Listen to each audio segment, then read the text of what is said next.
ಅಬಕಾರಿ ಹಗರಣದಲ್ಲಿ ದೆಹಲಿ ಸಿಎಂ ಅರವಿಂದ್ ಕೇಜ್ರಿವಾಲ್ ಅವರನ್ನ ಇಡಿ ಅಧಿಕಾರಿಗಳು ನಿನ್ನೆ ರಾತ್ರಿ ಬಂಧಿಸಿದ್ದಾರೆ. ದೆಹಲಿಯಲ್ಲಿ ಇಡಿಯಿಂದ ಅರವಿಂದ್ ಕೇಜ್ರಿವಾಲ್ ಬಂಧನ ಹಿನ್ನೆಲೆಯಲ್ಲಿ ಇವತ್ತು ಮಧ್ಯಾಹ್ನ 12 ಗಂಟೆಗೆ ಸಿಎಂ ಸಿದ್ದರಾಮಯ್ಯ ಹಾಗೂ ಡಿಸಿಎಂ ಡಿಕೆ ಶಿವಕುಮಾರ್ ಮಹತ್ವದ ಜಂಟಿ ಸುದ್ದಿಗೋಷ್ಠಿಯನ್ನು ನಡೆಸಲಿದ್ದಾರೆ. ಹಾಲಿ ಸಿಎಂ ಬಂಧನಕ್ಕೆ ಡಿಸಿಎಂ ಡಿಕೆ ಶಿವಕುಮಾರ್ ಕಿಡಿಕಾರಿದ್ದಾರೆ. ಬಾಗಲಕೋಟೆಯಲ್ಲಿ ಸಚಿವ ಶಿವಾನಂದ ಪಾಟೀಲ್ ಪುತ್ರಿ ಸಮಿತ್ರಾ ಪಾಟೀಲ್ಗೆ ಕಾಂಗ್ರೆಸ್ ಟಿಕೆಟ್ ಸಿಕ್ಕಿದೆ. ಈ ಹಿನ್ನೆಲೆಯಲ್ಲಿ ಅಸಮಾಧಾನಗೊಂಡಿರುವಂತಹ ವೀಣಾ ಕಾಶಪ್ಪನವರ್ ಇಂದು ಬೆಂಬಲಿಗರ ಸಭೆಯನ್ನು ಕರೆದಿದ್ದಾರೆ.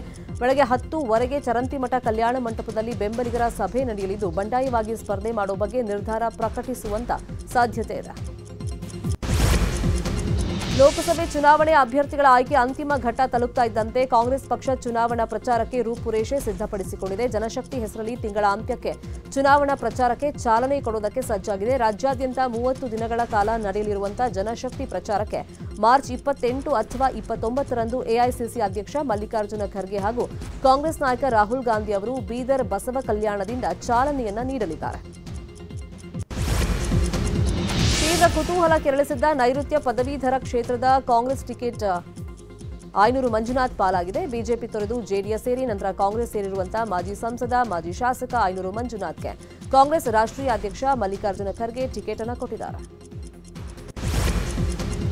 ಬಿಜೆಪಿ ಅಭ್ಯರ್ಥಿಗಳ 3ನೇ ಪಟ್ಟಿ ಬಿಡುಗಡೆಯಾಗಿದ್ದು ತಮಿಳುನಾಡಿನ 9 ಕ್ಷೇತ್ರಗಳಿಗೆ ಅಭ್ಯರ್ಥಿಗಳ ಹೆಸರು ಪ್ರಕಟವಾಗಿದೆ. ಕೊಯಮತ್ತೂರಿನಿಂದ ಅಣ್ಣಾಮಲೈ, ಚೆನ್ನೈ ದಕ್ಷಿಣದಿಂದ ತಮಿಳಿಸೈ ಸೌಂದರರಾಜನ್, ಕನ್ಯಾಕುಮಾರಿಯಿಂದ ರಾಧಾಕೃಷ್ಣನ್ ಸ್ಪರ್ಧೆ ಮಾಡಲಿದ್ದಾರೆ. ಆದರೆ 3ನೇ ಪಟ್ಟಿಯಲ್ಲಿ ಕರ್ನಾಟಕದ ಕ್ಷೇತ್ರಗಳ ಟಿಕೆಟ್ ಪ್ರಕಟ ಆಗಿಲ್ಲ. ಕೋಲಾರ ಸಂಸದ ಮುನಿಸ್ವಾಮಿಗೆ ಬಹುತೇಕ ಟಿಕೆಟ್ ಮಿಸ್ ಆಗಲಿದೆ ಅಂತ ಹೇಳಲಾಗ್ತಾ ಇದೆ. ಹೀಗಾಗಿ ಕೋಲಾರದಿಂದ ಪಕ್ಷೇತರವಾಗಿ ಸ್ಪರ್ಧೆಗೆ ಸಂಸದ ಮುನಿಸ್ವಾಮಿ ನಿರ್ಧಾರವನ್ನ ಮಾಡಿದ್ದಾರಂತೆ. ಇವತ್ತು ಕೋಲಾರದಲ್ಲಿ ಬೆಂಬಲಿಗರ ಜೊತೆ ಮಾತುಕತೆ ನಡೆಸಿ ನಿರ್ಧಾರ ಪ್ರಕಟಿಸುವಂತ ಸಾಧ್ಯತೆ ಇದೆ. ಕೋಲಾರ ಟಿಕೆಟ್ಗಾಗಿ ಕಳೆದ 3 ದಿನಗಳಿಂದ ಸಂಸದ ಎಸ್ ಮುನಿಸ್ವಾಮಿ ದೆಹಲಿಯಲ್ಲೇ ಬೀಡು ಬಿಟ್ಟಿದ್ದಾರೆ. ಆತ ಕೋಲಾರ ಕ್ಷೇತ್ರಕ್ಕಾಗಿ ಜೆಡಿಎಸ್ ನಾಯಕರು ಪಟ್ಟು ಹಿಡಿದು ಕೂತಿದ್ದಾರೆ. ದಾವಣಗೆರೆ ಬಿಜೆಪಿಯಲ್ಲಿ ಬಂಡಾಯ ಸ್ಫೋಟಗೊಂಡಿದ್ದು ಲೋಕಿಕೆರೆ ನಾಗರಾಜ್ ಮನೆಯಲ್ಲಿ ರೆಬಲ್ ಸಭೆಯನ್ನ ಮಾಡಿದ್ದಾರೆ. ಸಭೆಯಲ್ಲಿ ಎಂಪಿ ರೇಣುಕಾಚಾರ್ಯ, ಮಾಜಿ ಸಚಿವ ಕರುಣಾಕರ್ ರೆಡ್ಡಿ, ರವೀಂದ್ರನಾಥ್ ಸೇರಿದಂತೆ ಹಲವರು ಪಾಲ್ಗೊಂಡಿದ್ದರು. ಬಿಜೆಪಿ ಅಭ್ಯರ್ಥಿ ಗಾಯತ್ರಿ ಸಿದ್ದೇಶ್ವರ್ ವಿರುದ್ಧ ಪಕ್ಷೇತರ ಅಭ್ಯರ್ಥಿ ಕಣಕ್ಕೆ ಇಳಿಸುವ ಬಗ್ಗೆ ನಿರ್ಧಾರವನ್ನ ಮಾಡಿದ್ದಾರೆ. ಟಿಕೆಟ್ ಸಿಗದೇ ಇರೋದಕ್ಕೆ ರೆಬಲ್ ಆಗಿರುವಂತಹ ಬಿಜೆಪಿ ಸಂಸದ ಸಂಗಣ್ಣ ಕರಡಿ ಮನವೊಲಿಸೋ ಸರ್ಕಸ್ ಮುಂದುವರೆದಿದೆ. ಕೊಪ್ಪಳದ ಕರಡಿ ಸಂಗಣ್ಣ ನಿವಾಸಕ್ಕೆ ವಿಧಾನ ಪರಿಷತ್ ವಿರೋಧ ಪಕ್ಷದ ಮುಖ್ಯ ಸಚೇತಕ ರವಿಕುಮಾರ್ ಭೇಟಿ ನೀಡಿ ಕೆಲಕಾಲ ಚರ್ಚೆಯನ್ನು ಮಾಡಿದ್ದಾರೆ. ಈ ವೇಳೆ ರವಿಕುಮಾರ್ಗೆ ಮಾಜಿ ಶಾಸಕ ಪರಣ್ಣ ಮುನುವಳ್ಳಿ, ಬಿಜೆಪಿ ರಾಜ್ಯ ಕಾರ್ಯದರ್ಶಿ ಶರಣು ತಳ್ಳಿಕೆರೆ ಸಾಥ್ ಕೊಟ್ಟರು. ಟಿಕೆಟ್ ಕೈತಪ್ಪಿದ ಹಿನ್ನೆಲೆಯಲ್ಲಿ ನಿನ್ನೆಷ್ಟೇ ಬೆಂಬಲಿಗರ ಸಮಾವೇಶ ನಡೆಸಿದ್ದ ಕರಡಿ ಸಂಗಣ್ಣ 4 ದಿನಗಳ ಬಳಿಕ ನಿರ್ಧಾರ ಪ್ರಕಟಿಸುವುದಾಗಿ ಹೇಳಿದರು. ಮಂಡ್ಯ ಜಿಲ್ಲೆಯ ಮೇಲುಕೋಟೆಯಲ್ಲಿ ಅರ್ಧ ಚಂದ್ರಾಕೃತಿಯಲ್ಲಿ ಗರುಡಾರೂಢನಾದ ಶ್ರೀ ಚೆಲುವ ನಾರಾಯಣಸ್ವಾಮಿ ಬ್ರಹ್ಮೋತ್ಸವ ನಡೆಯಿತು. ಬ್ರಹ್ಮೋತ್ಸವದಲ್ಲಿ ಸಚಿವ ಚೆಲುವರಾಯಸ್ವಾಮಿ ದಂಪತಿ ಪಾಲ್ಗೊಂಡಿದ್ದರು. ಬಳಿಕ ಮಾತನಾಡಿದ ಸಚಿವ ಚೆಲುವರಾಯಸ್ವಾಮಿ, ಬಹಳ ದಿನಗಳಿಂದ ದೇವಾಲಯಕ್ಕೆ ಛತ್ರಿ ಅಗತ್ಯ ಇತ್ತು, ಹಾಗಾಗಿ ಅರ್ಪಿಸಿದ್ದೀವಿ. ಸ್ಟಾರ್ ಚಂದ್ರು ಗೆಲುವಿಗಾಗಿ ಪ್ರಾರ್ಥಿಸಿದ್ದೀನಿ ಅಂತ ಹೇಳಿದರು. ಸುರಪುರ ವಿಧಾನಸಭಾ ಕ್ಷೇತ್ರದ ಉಪಚುನಾವಣೆಗೆ ಕಾಂಗ್ರೆಸ್ ಟಿಕೆಟ್ ಘೋಷಣೆ ಮಾಡಿದೆ. ರಾಜಾ ವೆಂಕಟಪ್ಪ ನಾಯ್ಕ್ ಅವರ ಪುತ್ರ ರಾಜಾ ವೇಣುಗೋಪಾಲ್ ನಾಯ್ಕ್ ಅವರಿಗೆ ಕಾಂಗ್ರೆಸ್ ಪಕ್ಷ ಟಿಕೆಟ್ ಅನ್ನು ಘೋಷಣೆ ಮಾಡಿದೆ. ಈ ಮೂಲಕ ದಿವಂಗತ ರಾಜಾ ವೆಂಕಟಪ್ಪ ನಾಯ್ಕ್ ಕುಟುಂಬಕ್ಕೆ ಮತ್ತೊಮ್ಮೆ ಮಣೆ ಹಾಕಿದೆ. ಇಂದು ನಂಜನಗೂಡು ನಂಜುಂಡೇಶ್ವರ ದೊಡ್ಡ ಜಾತ್ರಾ ಮಹೋತ್ಸವ ಅದ್ದೂರಿಯಾಗಿ ನಡೆಯಲಿದೆ. ರಾಜಬೀದಿಯಲ್ಲಿ ಸಾಗಲು 108 ಅಡಿ ಎತ್ತರದ ಗೌತಮ ಪಂಚ ಮಹಾರಥ ಸಿದ್ಧಗೊಂಡಿದೆ. ಜಾತ್ರೆಗಾಗಿ ರಾಜ್ಯ ಹೊರ ರಾಜ್ಯಗಳಿಂದ ಲಕ್ಷಾಂತರ ಭಕ್ತರು ಆಗಮಿಸಲಿದ್ದು ಮುಂಜಾಗ್ರತಾ ಕ್ರಮವನ್ನು ಕೈಗೊಳ್ಳಲಾಗಿದೆ. ದಾವಣಗೆರೆ ಉತ್ತರ ಕ್ಷೇತ್ರದ ಲೋಕಿಕೆರೆ ಚೆಕ್ಪೋಸ್ಟ್ನಲ್ಲಿ ದಾಖಲೆ ಇಲ್ಲದೆ ಸಾಗಿಸ್ತಾ ಇದ್ದ 1.99 ಲಕ್ಷ ರೂಪಾಯಿ ಹಣವನ್ನು ಚುನಾವಣಾಧಿಕಾರಿಗಳು ವಶಕ್ಕೆ ಪಡೆದುಕೊಂಡಿದ್ದಾರೆ. ನಲ್ಲೂರಿನಿಂದ ದಾವಣಗೆರೆಗೆ ಸಾಗಿಸ್ತಾ ಇದ್ದ ವೇಳೆ ಹಣವನ್ನು ವಶಕ್ಕೆ ಪಡೆದಿದ್ದಾರೆ ಅಧಿಕಾರಿಗಳು. ರಾಮನಗರ ಜಿಲ್ಲೆಯ ಮಾಗಡಿ ತಾಲೂಕಿನ ತಟ್ಟವಾಳು ಗ್ರಾಮದಲ್ಲಿ ಅಪಾರ ಪ್ರಮಾಣದ ಕುಕ್ಕರ್ ಹಾಗೂ ತವಾಗಳನ್ನು ಚುನಾವಣಾಧಿಕಾರಿಗಳು ಸೀಸ್ ಮಾಡಿದ್ದಾರೆ. ಆದರೆ ಕುಕ್ಕರ್ ಮೇಲೆ ಯಾವುದೇ ಪಕ್ಷ ಹಾಗೂ ನಾಯಕರ ಭಾವಚಿತ್ರಗಳನ್ನು ಹಾಕಿಲ್ಲ. ಆದರೆ ಮತದಾರರಿಗೆ ಹಂಚಲು ಸಂಗ್ರಹಿಸಲಾಗಿತ್ತು ಅಂತ ಹೇಳಲಾಗ್ತಾ ಇದೆ. ಬೆಂಗಳೂರು ಗ್ರಾಮಾಂತರ ಕ್ಷೇತ್ರದಿಂದ ಬಿಜೆಪಿ ಅಭ್ಯರ್ಥಿ ಡಾಕ್ಟರ್ ಸಿಎನ್ ಮಂಜುನಾಥ್ ಕಣಕ್ಕೆ ಇಳಿದಿದ್ದಾರೆ. ಮಾವನ ಪರವಾಗಿ ಅಳಿಯ ನಿಖಿಲ್ ಕುಮಾರಸ್ವಾಮಿ ಇವತ್ತು ಚನ್ನಪಟ್ಟಣದಲ್ಲಿ ಮಧ್ಯಾಹ್ನ 2:00 ಸಭೆಯನ್ನ ನಡೆಸಲಿದ್ದಾರೆ. ಚೆನ್ನೈನ ಅಪೋಲೋ ಆಸ್ಪತ್ರೆಯಲ್ಲಿ ಮಾಜಿ ಸಿಎಂ ಎಚ್ಡಿ ಕುಮಾರಸ್ವಾಮಿಗೆ ಶಸ್ತ್ರಚಿಕಿತ್ಸೆ ಯಶಸ್ವಿಯಾಗಿ ನಡೆದಿದೆ. ಮಾರ್ಚ್ 24ರಂದು ಆಸ್ಪತ್ರೆಯಿಂದ ಡಿಸ್ಚಾರ್ಜ್ ಆಗಲಿದ್ದಾರೆ ಅಂತ ಆಸ್ಪತ್ರೆ ಮೂಲಗಳಿಂದ ಮಾಹಿತಿ ಸಿಕ್ಕಿದೆ. ಇನ್ನು ಕುಮಾರಸ್ವಾಮಿ ಚೇತರಿಕೆಗಾಗಿ ಕಾರ್ಯಕರ್ತರು, ಅಭಿಮಾನಿಗಳು ದೇವಾಲಯದಲ್ಲಿ ಪೂಜೆಯನ್ನ ಸಲ್ಲಿಸಿದರು. ದೇಗುಲದಲ್ಲಿ ಮುಜರಾಯಿ ಸಚಿವ ರಾಮಲಿಂಗಾರೆಡ್ಡಿ ರಾಜಕೀಯ ಭಾಷಣ ಮಾಡಿದ್ದಕ್ಕೆ ದೇಗುಲದ ಕಾರ್ಯನಿರ್ವಾಹಕ ಅಧಿಕಾರಿಯನ್ನ ಅಮಾನತು ಮಾಡಲಾಗಿದೆ. ಕಳೆದ 2 ದಿನಗಳ ಹಿಂದೆ ಕೆಜಿಎಫ್ನ ಪ್ರಸನ್ನ ವೆಂಕಟರಮಣ ಸ್ವಾಮಿ ದೇವಾಲಯದ ಶಿಬಿಕಾ ವಾಹನೋತ್ಸವದಲ್ಲಿ ಸಚಿವ ರಾಮಲಿಂಗಾರೆಡ್ಡಿ ಪಾಲ್ಗೊಂಡಿದ್ದರು. ಈ ವೇಳೆ ದೇಗುಲದ ಆವರಣದಲ್ಲೇ ಸಚಿವರು ರಾಜಕೀಯ ವಿಚಾರ ಮಾತನಾಡಿದರು. ಮಾಧ್ಯಮಗಳ ವರದಿ ಆಧರಿಸಿ ಕಾರ್ಯನಿರ್ವಹಣಾಧಿಕಾರಿ ಸುಬ್ರಹ್ಮಣಿ ಅವರನ್ನು ಅಮಾನತುಗೊಳಿಸಲಾಗಿದೆ. ಇನ್ನೇನ್ ತಾಳಿ ಕಟ್ಟಬೇಕು, ಅದೇ ಸಮಯದಲ್ಲಿ ತಾನು ವಧುವಿನ ಪ್ರಿಯಕರ ಅಂತ ಯುವಕನೊಬ್ಬ ಆಗಮಿಸಿ ದಾಂಧಲೆ ನಡೆಸಿರುವಂತಹ ಘಟನೆ ಹಾಸನ ಜಿಲ್ಲೆಯ ಬೇಲೂರಿನಲ್ಲಿ ನಡೆದಿದೆ. ನಾನು ಆ ಹುಡುಗಿಯನ್ನ ಪ್ರೀತಿಸ್ತಾ ಇದ್ದೆ, ಆಕೆಯೂ ಪ್ರೀತಿ ಮಾಡ್ತಾ ಇದ್ಲು, ಈಗ ಮೋಸ ಮಾಡಿ ಮದುವೆ ಆಗ್ತಾ ಇದ್ದಾಳೆ ಅಂತ ಯುವಕ ಆರೋಪ ಮಾಡಿದ್ದಾನೆ. ಸದ್ಯ ಯುವಕನನ್ನ ವಶಕ್ಕೆ ಪಡೆದಿರುವಂತಹ ಬೇಲೂರು ಪೊಲೀಸರು ತನಿಖೆಯನ್ನ ಮಾಡ್ತಾ ಇದ್ದಾರೆ. ಲೋಕಸಭೆ ಚುನಾವಣೆ ಬೆನ್ನಲ್ಲೇ ಎಲ್ಲ ಕಡೆ ಭಾರೀ ಬಂದೋಬಸ್ತ್ ಮಾಡಿ ಚೆಕ್ ಪೋಸ್ಟ್ ಅನ್ನು ಹಾಕಲಾಗ್ತಾ ಇದೆ. ಹೀಗಿರುವಾಗಲೇ ಉತ್ತರ ಭಾರತದ ದರೋಡೆಕೋರರ ಹಾವಳಿ ಬೆಂಗಳೂರಲ್ಲಿ ಜೋರಾಗಿದೆ. ಒಂದೇ ದಿನ ತಾವರೆಕೆರೆ ಹಾಗೂ ರಾಜಾನಕುಂಟೆ ಪೊಲೀಸ್ ಠಾಣಾ ವ್ಯಾಪ್ತಿಯಲ್ಲಿ ಸರಗಳ್ಳತನವಾಗಿದೆ. ಬೈಕ್ನಲ್ಲಿ ಬಂದವರು ವಾಕಿಂಗ್ ಮಾಡ್ತಾ ಇದ್ದವರ ಸರ ಕದ್ದು ಎಸ್ಕೇಪ್ ಆಗಿದ್ದಾರೆ. ಬೇಸಿಗೆ ಆರಂಭವಾಗ್ತಾ ಇದ್ದಂಗೆ ಯಾದಗಿರಿಯಲ್ಲಿ ಜಲಕ್ಷಾಮ ಶುರುವಾಗಿದೆ. ಕುಡಿಯೋಕೆ ನೀರಿಲ್ಲದೆ ಹನಿ ನೀರಿಗೂ ಶಾಲಾ ಮಕ್ಕಳು ಪರದಾಡ್ತಾ ಇದ್ದಾರೆ. ಶಾಲೆಗೆ ಪುಸ್ತಕದ ಜೊತೆಗೆ ನೀರಿನ ಬಾಟಲ್, ದೊಡ್ಡ ದೊಡ್ಡ ಬಿಂದಿಗೆಯೊಂದಿಗೆ ವಿದ್ಯಾರ್ಥಿಗಳು ಆಗಮಿಸ್ತಾ ಇದ್ದಾರೆ. ಯಾದಗಿರಿ ಜಿಲ್ಲೆಯ ಸುರಪುರ ತಾಲೂಕಿನ ಮಂಗಿಹಾಳ ಗ್ರಾಮದಲ್ಲಿ ಘಟನೆ ನಡೆದಿದೆ. ಈ ಬಗ್ಗೆ ಅಧಿಕಾರಿಗಳಿಗೆ ಹೇಳಿದರೂ ಕೂಡ ಅಧಿಕಾರಿಗಳು ಎಚ್ಚೆತ್ತುಕೊಂಡಿಲ್ಲ. ಉತ್ತರ ಭಾರತದ ಹಲವೆಡೆ ಹೋಳಿ ಹಬ್ಬ ಸಂಭ್ರಮದಿಂದ ನಡೀತಾ ಇದೆ. ಉತ್ತರ ಪ್ರದೇಶದ ವಾರಣಾಸಿಯಲ್ಲಿ ಅತ್ಯಂತ ಪವಿತ್ರವಾದ ಸ್ಮಶಾನ ಸ್ಥಳಗಳಲ್ಲಿ ಒಂದು ಎನ್ನಲಾದ ಹರಿಶ್ಚಂದ್ರ ಘಾಟ್ನಲ್ಲಿ ಸ್ಮಶಾನ ಹೋಳಿ ಆಚರಿಸಲಾಯಿತು. ಕೈಯಲ್ಲಿ ಢಮರುಗ, ಮೈಗೆ ಭಸ್ಮ ಹಚ್ಚಿಕೊಂಡು ಪರಸ್ಪರ ಬಣ್ಣ ಎರಚುತ್ತಾ ಸಂಭ್ರಮಿಸಿದ್ರು ಜನ.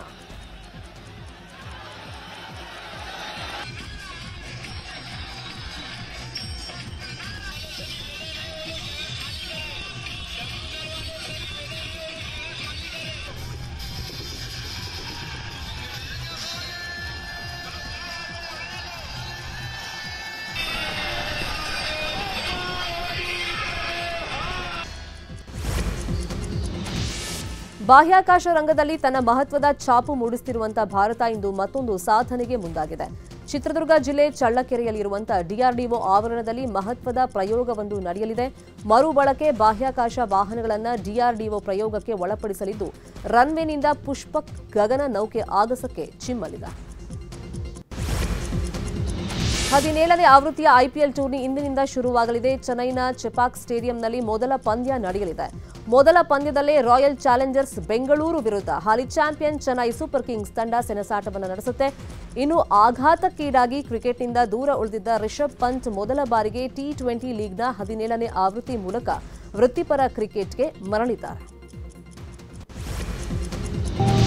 16 ವರ್ಷಗಳ ಬಳಿಕ ಚೆನ್ನೈ ಸೂಪರ್ ಕಿಂಗ್ಸ್ ನಾಯಕ ಸ್ಥಾನದಲ್ಲಿ ಬದಲಾವಣೆ ಮಾಡಲಾಗಿದೆ. ಚೆನ್ನೈ ಸೂಪರ್ ಕಿಂಗ್ಸ್ ತಂಡದ ನಾಯಕ ಸ್ಥಾನದಿಂದ ಮಹೇಂದ್ರ ಸಿಂಗ್ ಧೋನಿ ಬದಲು ಋತುರಾಜ್ ಗಾಯಕ್ವಾಡ್ಗೆ ನಾಯಕ ಸ್ಥಾನವನ್ನು ನೀಡಲಾಗಿದೆ.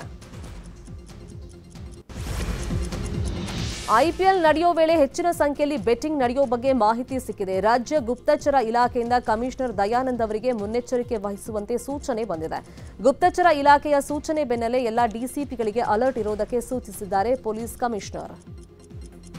24 ಕ್ಷೇತ್ರ ಫೈನಲ್, 4 ಕ್ಷೇತ್ರ ಪೆಂಡಿಂಗ್, 10 ಹೊಸ ಮುಖ, 9 ಸಚಿವರ ಕುಟುಂಬಸ್ಥರಿಗೆ ಟಿಕೆಟ್. ಇಂದು ಮತ್ತೆ ಕೈ ಸಭೆ, 4 ಕ್ಷೇತ್ರಕ್ಕೆ ಅಭ್ಯರ್ಥಿ ಫೈನಲ್. ಇದು ಕೈ ಟಿಕೆಟ್ ಮೀಟಿಂಗ್ ಸ್ಟೋರಿ.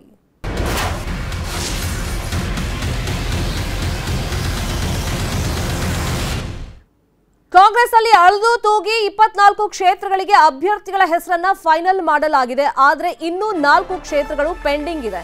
ನಿರೀಕ್ಷೆಯಂತೆ ಮಂತ್ರಿಗಳ ಕುಟುಂಬಸ್ಥರಿಗೆ ಟಿಕೆಟ್ ಘೋಷಣೆಯಾಗಿದೆ.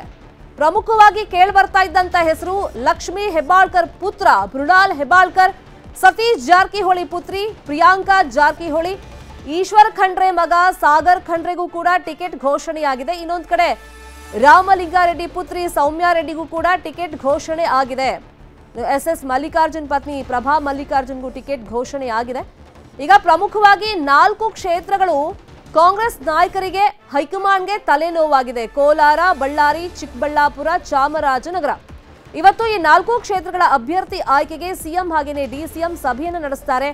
ಹೆಸರನ್ನ ಫೈನಲ್ ಮಾಡಿ ಹೈಕಮಾಂಡ್ ನಾಯಕರಿಗೆ ತಿಳಿಸ್ತಾರೆ. ಇನ್ಫ್ಯಾಕ್ಟ್ ಈ 4 ಕ್ಷೇತ್ರಗಳ ಬಗ್ಗೆ ದೆಹಲಿಯಲ್ಲೂ ಕೂಡ ಹೈಕಮಾಂಡ್ ಲೆವೆಲ್ನಲ್ಲಿ ಚರ್ಚೆ ಆಗಿತ್ತು. ಬಟ್ ಅಲ್ಲಿ ಸಮಸ್ಯೆ ಬಗೆಹರಿದಿಲ್ಲ. ಒಂದು ಹೆಸರನ್ನ ಫೈನಲ್ ಮಾಡಕ್ ಆಗಿಲ್ಲ.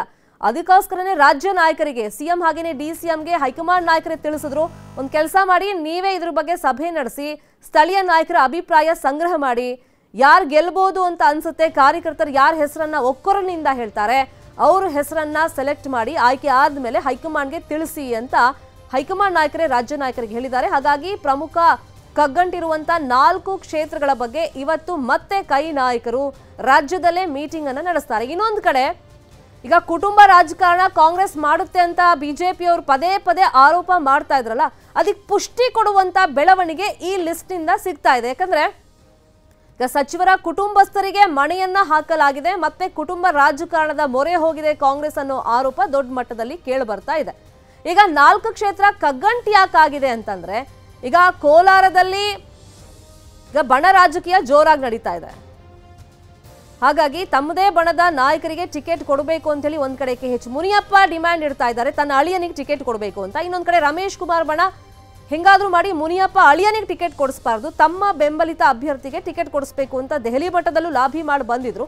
ಈಗ ಯಾರಿಗೆ ಟಿಕೆಟ್ ಕೊಟ್ಟರು ಕೂಡ ಅಲ್ಲಿ ಒಳೇಟಿನ ಭೀತಿ ಇದೆ. ಬಳ್ಳಾರಿಲೂ ಅದೇ ಪರಿಸ್ಥಿತಿ, ಚಿಕ್ಕಬಳ್ಳಾಪುರದಲ್ಲಿ ಕಾದು ನೋಡೋ ತಂತ್ರ, ಚಾಮರಾಜನಗರದಲ್ಲಿ ಮಹದೇವಪ್ಪನ ಅಖಾಡಕ್ಕೆ ಇಳಿಸಬೇಕು ಅಂತ ಕಾಂಗ್ರೆಸ್ ಅವರು ನಿರ್ಧಾರಕ್ಕೆ ಬಂದಿದ್ದಾರೆ. ಆದರೆ ಅವರು ಒಪ್ತಾ ಇಲ್ಲ. ಎಲ್ಲ ವಿಷಯವಾಗಿ ಇನ್ನಷ್ಟು ಡೀಟೇಲ್ ಆಗಿ ಇನ್ಫಾರ್ಮೇಶನ್ ಕೊಡೋದಕ್ಕೆ ಫೋನ್ ಸಂಪರ್ಕದಲ್ಲಿ ಜಾಯಿನ್ ಆಗಿದ್ದಾರೆ ನಮ್ಮ political bureau head Chidanand Patel. Chidanand Patel, Congress ಕಲಿಗಳ ಲಿಸ್ಟ್ ಅನ್ನ ನೋಡಿದಾಗ ಬಹುತೇಕ ಕುಟುಂಬ ರಾಜಕಾರಣಕ್ಕೆ ಮತ್ತಷ್ಟು ಮಣೆ ಹಾಕಿದೆ ಕಾಂಗ್ರೆಸ್ ಅನ್ನೋದು ಸ್ಪಷ್ಟವಾಗಿ ಗೊತ್ತಾಗ್ತದೆ. ಅಟ್ ದ ಸೇಮ್ ಟೈಮ್ ಕಗ್ಗಂಟಾಗಿರುವಂತ 4 ಕ್ಷೇತ್ರ ಯಾವತ್ತೂ ಫಿಕ್ಸ್ ಆಗ್ಬಹುದು? ಕ್ಷೇತ್ರಗಳ ಟಿಕೆಟ್ ಅನ್ನ ನಿನ್ನೆ ರಾತ್ರಿ ಪ್ರಕಟಿಸಿರುವಂತದ್ದು. ಇದರಲ್ಲಿ 5 ಸಚಿವರುಗಳ ಮಕ್ಕಳಿಗೆ ಮಣೆ ಹಾಕಿರುವಂತದ್ದು, ಅದರಲ್ಲಿ ಒಬ್ಬರು ಸಚಿವರಿಗೆ ಪತ್ನಿಗೆ ಮಣೆ ಹಾಕಿರುವಂತದ್ದು. ಆ ಮುಖಾಂತರ ಕಾಂಗ್ರೆಸ್ ಪಕ್ಷದಲ್ಲಿ ಕುಟುಂಬ ರಾಜಕಾರಣ ಮತ್ತೆ ಪ್ರಧಾನ ಆಗಿರುವಂತದ್ದು ಮತ್ತು ಮೇಳೈಸಿರುವುದು ಇಲ್ಲಿ ಪ್ರಮುಖ ಅಂಶಗಳಲ್ಲಿ ಕಾಣ್ತಿರುವಂತದ್ದು. ಕಾರಣಕ್ಕೆ ಎಸಿ ಅಧ್ಯಕ್ಷ ಮಲ್ಲಿಕಾರ್ಜುನ್ ಖರ್ಗೆ ಅವರು ಕಲಬುರಗಿ ಕ್ಷೇತ್ರದಿಂದ ಸ್ಪರ್ಧೆ ಮಾಡ್ತಿಲ್ಲ, ಬದಲಾಗಿ ಅವರ ಹಳೆಯ ರಾಧಾಕೃಷ್ಣ ದೊಡ್ಡಮಂತ್ರಿ ಅವರಿಗೂ ಅದೃಷ್ಟ ಪರೀಕ್ಷೆಗೆ ಇಳಿದಿರುವಂತದ್ದು. ಆ ಮುಖಾಂತರ ಮಲ್ಲಿಕಾರ್ಜುನ್ ಖರ್ಗೆ ಪುತ್ರ ಪ್ರಿಯಾಂಕ್ ಖರ್ಗೆ ಜೊತೆಗೆ ಈಗ ಮತ್ತೆ ಹಳೆಯ ಕೂಡ ರಾಜಕಾರಣಕ್ಕೆ ಎಂಟ್ರಿ ಕೊಟ್ಟಿರುವಂತದ್ದು ವಿಶೇಷ. ಇನ್ನ ಪ್ರಮುಖವಾಗಿ ಈಗಾಗಲೇ 4 ಕ್ಷೇತ್ರಗಳು ಕಗ್ಗಂಟಾಗಿರುವಂತದ್ದು. ಈಗಾಗಲೇ ಚಾಮರಾಜನಗರ ಕ್ಷೇತ್ರದಿಂದ ಸಚಿವ HC ಮಹದೇವಪ್ಪನವರಿಗೆ ಚುನಾವಣಾ ಕಣಕ್ಕಿಳಿಯುವಂತೆ ಮನವೊಲಿಕೆ ಮಾಡಿದ್ರು ಕೂಡ ವಿಫಲ ಆಗಿರುವಂತದ್ದು. ಹಾಗಾಗಿ ಅಲ್ಲಿ ಚಾಮರಾಜನಗರ ಲೋಕಸಭಾ ಕ್ಷೇತ್ರದಿಂದ ಸಚಿವ ಮಹದೇವಪ್ಪನವರ ಪುತ್ರ ಸುನಿಲ್ ಬೋಸ್ ಅಥವಾ ನಂಜುಂಡಸ್ವಾಮಿ ಅಥವಾ ಕೊಳ್ಳೇಗಾಲ ನಟರಾಜ್ ಮೂವರ ಹೆಸರಿರ್ತಕ್ಕಂಥ ಅಂತಿಮವಾಗಿ ಸುನಿಲ್ ಬೋಸ್ ಹೆಸರು ಪ್ರಕಟ ಆಗೋ ಸಾಧ್ಯತೆ ಇದೆ. ಇನ್ನು ಚಿಕ್ಕಬಳ್ಳಾಪುರ ಕ್ಷೇತ್ರದಲ್ಲಿ ಮಾಜಿ ಸಚಿವ ಶಿವಶಂಕರ್ ರೆಡ್ಡಿ ಮತ್ತು ಯುವ ಕಾಂಗ್ರೆಸ್ನ ರಾಜ್ಯಾಧ್ಯಕ್ಷ ಆಗಿರ್ತಕ್ಕಂಥ ರಕ್ಷಾರಾಮಯ್ಯ ನಡುವೆ ಪೈಪೋಟಿ ಇರ್ತಕ್ಕಂಥದ್ದು. ರಕ್ಷಾರಾಮಯ್ಯ ಪರವಾಗಿ ಮುಖ್ಯಮಂತ್ರಿ ಸಿದ್ದರಾಮಯ್ಯ ಅವರು ಬ್ಯಾಟಿಂಗ್ ಮಾಡ್ತಿರುವಂತದ್ದು. ಹಾಗಾಗಿ ಬಹುತೇಕ ರಕ್ಷಾರಾಮಯ್ಯ ಹೆಸರು ಅಂತಿಮಗೊಳ್ಳುವ ಸಾಧ್ಯತೆ ಇದೆ ಅಂತ ಹೇಳಲಾಗ್ತದೆ. ಕೋಲಾರದಲ್ಲಿ 2 ಬಣಗಳ ನಡುವಿನ ಕಿತ್ತಾಟ ತಾರಕಕ್ಕೇರಿರುವಂತದ್ದು. ಒಂದ್ ಕಡೆ ರಮೇಶ್ ಕುಮಾರ್ ಬಣ ಎಲ್ ಹನುಮಂತಯ್ಯ ಪರವಾಗಿ ನಿಂತರೆ, ಮತ್ತೊಂದು ಕಡೆ KH ಮುನಿಯಪ್ಪನವರು ಸಚಿವರಾಗಿದ್ರು ಕೂಡ ತಮ್ಮ ಪುತ್ರಿ KGF ನ ಶಾಸಕಿ ಕೂಡ ಹೌದು, ಆದ್ರೆ ತಮ್ಮ ಹಳೆಯ ಚಿಕ್ಕಪ್ಪಜ್ಜನವರಿಗೆ ಟಿಕೆಟ್ ಕೊಡಿಸುವಂತೆ ಈಗಾಗಲೇ ಲಾಬಿಯನ್ನ ಆರಂಭಿಸಿರುವಂತದ್ದು. ಈ ಎಲ್ಲದರ ನಡುವೆ ಕೂಡ ಪ್ರಮುಖವಾಗಿ ಇಲ್ಲಿ ಕುಟುಂಬ ರಾಜಕಾರಣದ ಬಾಗಲಕೋಟೆಯಲ್ಲಿ ಎಲ್ಲೊಂದ್ ಕಡೆ ವೀಣಾ ಕಾಶ್ಯಪ್ನವರು ಟಿಕೆಟ್ ಸಿಗಬಹುದು ಅಂತ ಅಂದುಕೊಂಡಿದ್ರು. ಆದ್ರೆ ಕೊನೆಗಳಿಗೆ ಸಚಿವ ಶಿವಾನಂದ್ ಪಾಟೀಲ್ ಅವರ ಪುತ್ರಿ ಸಂಯುಕ್ತಾ ಪಾಟೀಲ್ ಅವರಿಗೆ ಟಿಕೆಟ್ ಕೊಡೋದ್ರಿಂದ ಮುಂಚಿಕೊಂಡಿರುವಂತದ್ದು. ಇವತ್ತು ತಮ್ಮ ನಿರ್ಧಾರವನ್ನು ಪ್ರಕಟಿಸಿ ಅನ್ನೋ ಮುಖಾಂತರ ಚುನಾವಣೆಯಲ್ಲಿ ಸೆಲೆಕ್ಟ್ ಆಗೋ ಸಾಧ್ಯತೆ ಇರ್ತಕ್ಕಂಥದ್ದು. ಅಲ್ಲದೆ ಕಾಂಗ್ರೆಸ್ ಅಲ್ಲದೆ ಎಲ್ಲಾ ಪಕ್ಷಗಳು ಕೂಡ ಕುಟುಂಬ ರಾಜಕಾರಣ ಮೇಳೈಸ್ತಿರುವಂತದ್ದು. ದೇಶದ ಯಾವೊಬ್ಬ ರಾಜಕಾರಣಿ ಕೂಡ ಕುಟುಂಬ ರಾಜಕಾರಣದ ಬಗ್ಗೆ ಮಾತಾಡುವಂತ ನೈತಿಕತೆಯನ್ನು ಉಳಿಸಿಲ್ಲ. ಒಂದು ವೇಳೆ ಯಾವುದೇ ರಾಜಕಾರಣಿ ಕುಟುಂಬ ರಾಜಕಾರಣದ ಬಗ್ಗೆ ಉದ್ದುತ್ತ ಭಾಷಣ ಮಾಡಿದ್ರೆ ಅದು ಭೂತದ ಬಾಯಿಗೆ ಭಗವದ್ಗೀತೆ ಆಗಲಿದೆ. Sharmita Shetty. Fine, thank you Chidanand Patel ತಮ್ಮೆಲ್ಲ ಇನ್ಫಾರ್ಮೇಶನ್ಗೆ.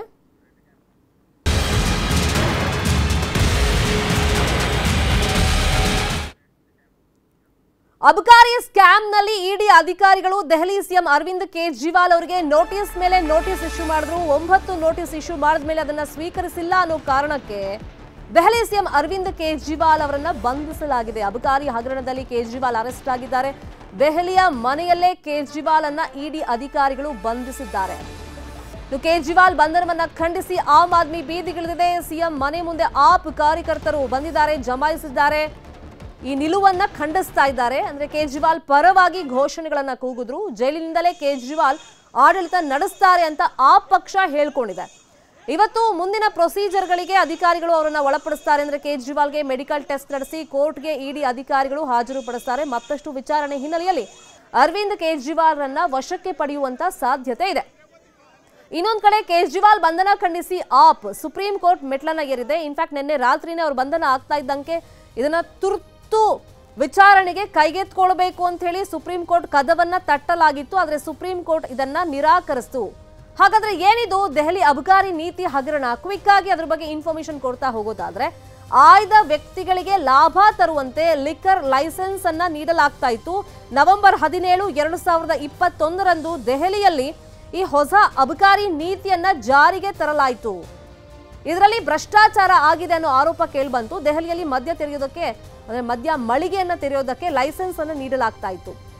L1 ಲೈಸೆನ್ಸ್ ನೀಡುವಲ್ಲಿ ಅಕ್ರಮದ ಆರೋಪ ಕೇಳಿಬಂದಿತ್ತು. ಅಂದ್ರೆ ಇಲ್ಲಿ ಆ ಪಕ್ಷ ಸುಮಾರು 100 ಕೋಟಿಯಷ್ಟು ಕಿಕ್ ಬ್ಯಾಕ್ ಅನ್ನ ಪಡೆದಿದೆ ಈ ನೀತಿಯನ್ನ ಜಾರಿಗೆ ತರೋದಕ್ಕೆ ಅನ್ನೋ ಪ್ರಬಲ ಆರೋಪ ಕೇಳಿಬಂದಿತ್ತು.